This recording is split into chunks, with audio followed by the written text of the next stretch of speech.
Most of us don't like the word command.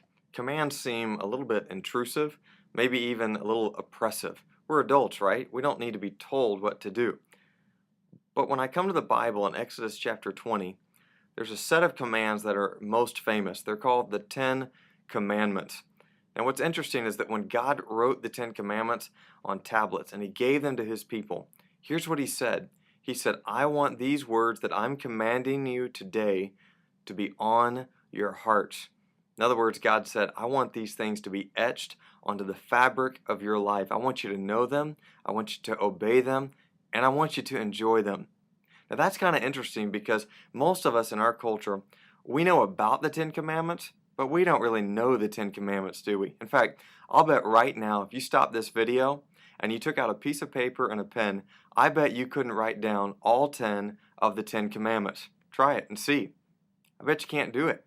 See, we know about the Ten Commandments, but when it comes to actually living them out and knowing what they are, we would probably have to say, they're not really etched on our heart.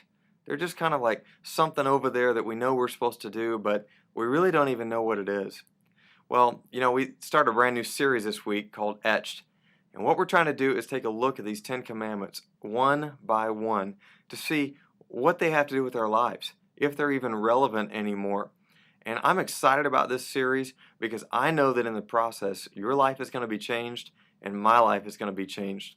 This last week, if you missed the sermon, I can't strongly encourage you enough to go online and listen to the sermon.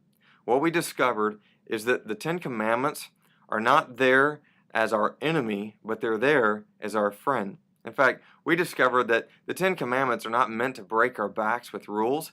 They're meant to break our hearts with relationships.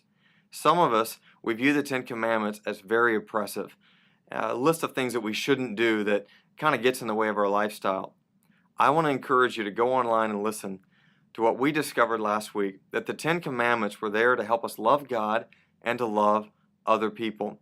We discovered a God who is real, a God who is relational, and a God who is redemptive, a God who really wants to help us love Him and love other people. That's what the Ten Commandments are about, and I want to encourage you, strongly encourage you, to get in step with this series. Come every week, don't miss it, because together we're going to learn how to enjoy this real, relational, Redeemer God through His Ten Commandments. Don't miss it. I'll see you there this Sunday after you go online and listen to the introductory sermon.